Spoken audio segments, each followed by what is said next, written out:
Welcome to This Week in Falcons Athletics, presented by Orthopedic Hospital of Wisconsin. We are back after spring break, and we start things off by talking women's lacrosse. My name is Matt Menzel, being joined by junior attacker Caitlin Cardinale, and coming off a spring break trip to Tennessee. First of all, how was spring break? How was Tennessee?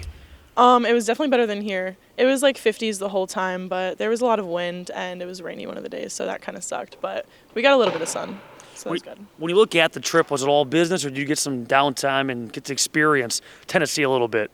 We got to, on Monday, we had practice Monday morning, and then we got to spend the night in Nashville, so that was really fun. You're not bad at all. And now back here in Wisconsin, we'll talk more about it as we go along, but get ready for the home opener on Saturday out at Fitting Field against Adrian. But let's go back to the first couple of matchups. You guys started things off with a victory against Spalding. What was the difference in your opinion in that win? I think definitely like the team was very evenly matched to us because we have a lot of new players this year and they had a lot of new players, so it was both like even on offense and defense.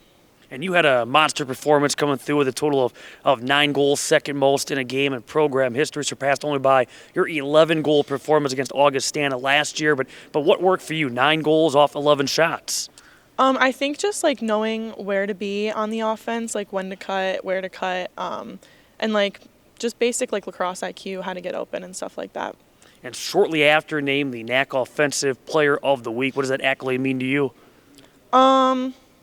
It's definitely like, it's good to like, it's a good feeling, a good thing to get. I think that I like it better when my teammates get it because I feel like accomplished, like I've helped them win something, but I think my teammates also like feel the same way about me, like they feel like they've helped me win something too.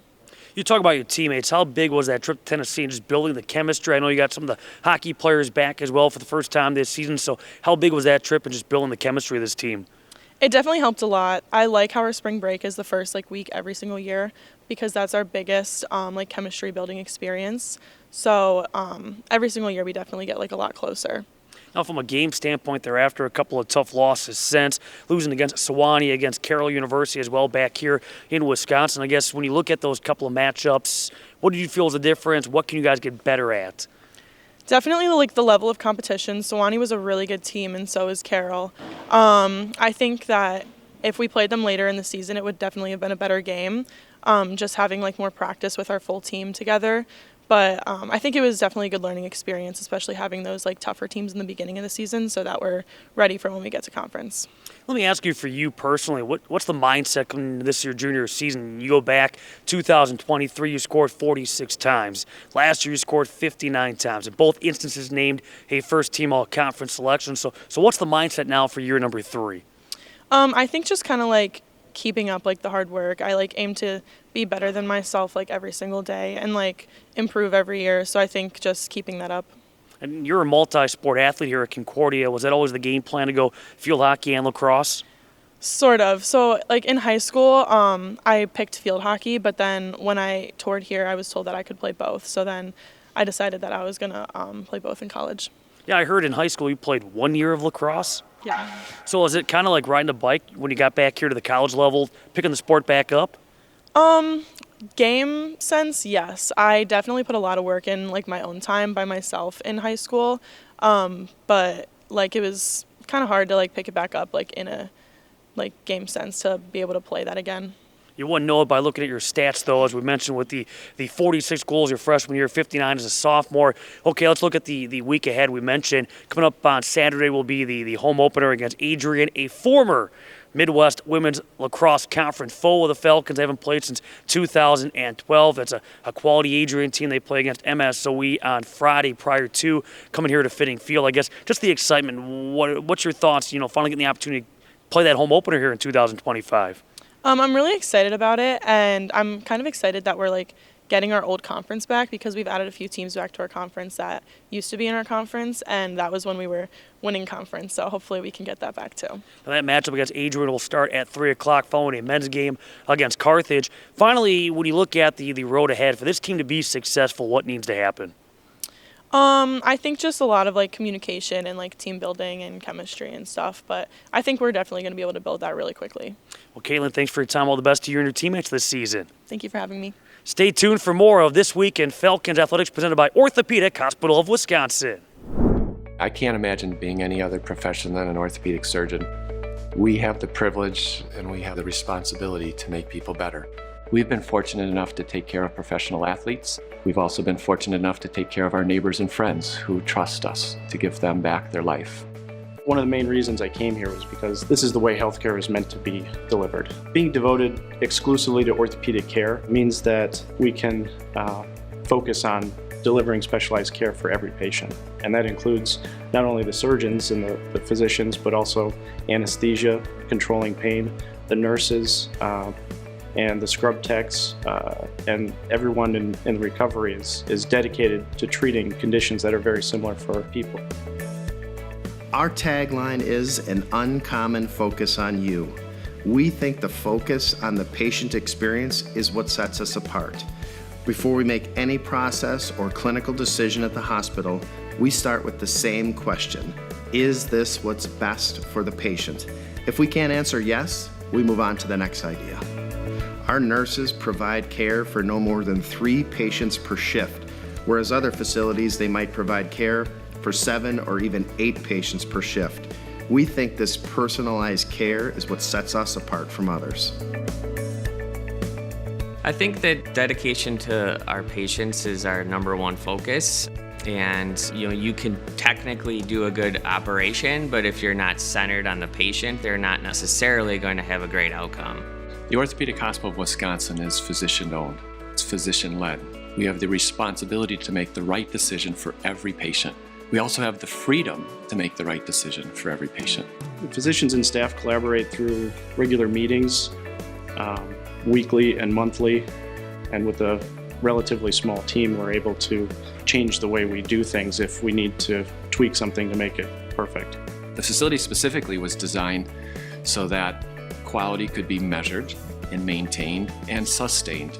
When you have 7,000 patients a year receive their surgery here, it's important that patient number 1 and patient number 7,000 receive the same care. We place an extremely high priority on the patient experience here. We send surveys to each and every person that receives care at our hospital. Those survey results come back directly to me. I review them and share them with our senior leadership, as well as the staff and the physicians that provide the care to those patients.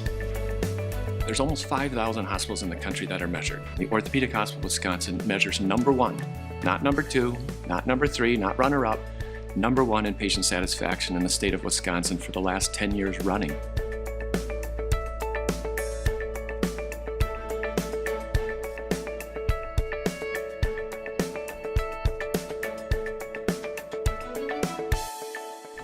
Welcome back to This Week in Falcons Athletics, presented by Orthopedic Hospital of Wisconsin. Now switching gears to track and field and being joined by freshman J.C. Reed.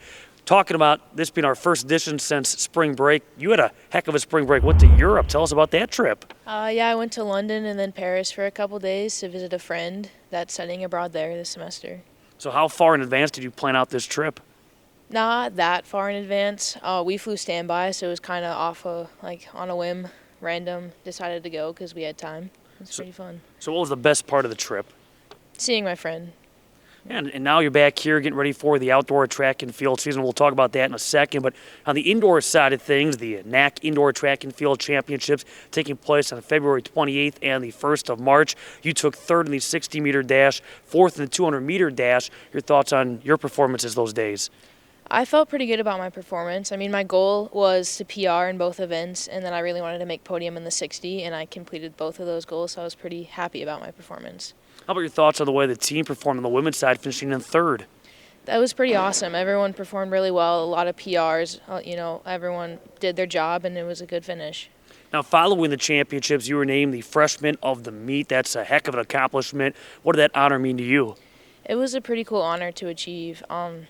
I put in a lot of work, and it's cool to be honored as a top freshman in the conference. How do you feel like you improved, when you look at your track times throughout the course of the indoor season? How do you feel like you improved from the start of the season to the end? I think I improved quite a bit. I missed a lot of meets this season, but I think for the few that I did, I got a lot of good improvement on my times. What would you say was the highlight of your indoor season? Conference. Absolutely, and rightfully so, as again, you're named the freshman of the meet. We talk about, with our first guest, Caitlin Cardinale, being a dual sport athlete. You're a dual sport athlete as well here at Concordia, soccer, obviously track and field. Has that been challenging trying to juggle both sports? It's not that difficult. They're different seasons, so I have time to focus on each one separately. I really enjoy it. Was it always the game plan to play both? Yes, that was always the plan. So as soon as the soccer season came to a close, how quickly did you have to, turn your attention to indoor track and field? Did you get a little time off? I got like a week off of nothing and then a week of just watching practice before jumping back into it. And you look at your women's soccer season, named second team all conference, coming through with 4 goals and 4 assists. What do you think of how your first college soccer season went? I was pretty proud of that too. I think it went pretty well. I was pretty successful, and I'm looking forward to more seasons and what I can do to come. Was that a big adjustment from what you're used to at the prep level versus what college soccer is all about? Was there a big adjustment there, or was it a pretty smooth transition? It was pretty smooth. I would say it's definitely a lot more competitive. We're playing a lot more difficult teams, but I enjoyed the challenge. Bringing it back here to track and field, and one of the big stories that came out from this past weekend, the fact that Hanara Signs DeRosas qualifying for nationals, the first Falcon to qualify for nationals since 2016. She's off to New York in the 5,000-meter run. How cool is that to see one of your teammates accomplish that feat? It's pretty cool. I mean, that's a goal that we all dream about accomplishing, and I think it means a lot for us to see our teammate representing Concordia at nationals. And then after that, the focus will turn to outdoor track and field. I assume you're going to be competing in outdoor track and field, and if so, when does that start up, and what events do you tend to focus on, or will you focus on? Next weekend we start up with our first outdoor meet. I intend to focus on the 100 and 200, the 4x1, and hopefully high jump. So do you have any goals for yourself for the outdoor season? I would like to get PRs. I'm shooting for a school record in the 100 and 200, and then freshman of the meet again in the outdoor conference. Well, JC, all the best to you and your teammates. Thanks a lot for your time. Thank you. That's freshman JC Ridge. We take a look at the week ahead for Falcons athletics. Men's volleyball in action tonight. They will be at Lakeland before they are back here inside the John Book Fieldhouse on Friday against MSOE at 7 p.m. On Wednesday, men's lacrosse will have a makeup date with the scene shifting to Mequon, taking on Northland at 3 p.m. before they host Carthage at 12 noon. Coming up on Saturday, acrobatics and tumbling will wrap up the home portion of their schedule. They host Adrian. That's going to be on Wednesday at 5 p.m. before they visit Trine on Sunday. Also of note, baseball makes their way to Florida. They have games coming up on Friday through Sunday. Thanks for watching this edition of This Week in Falcons Athletics presented by Orthopedic Hospital of Wisconsin.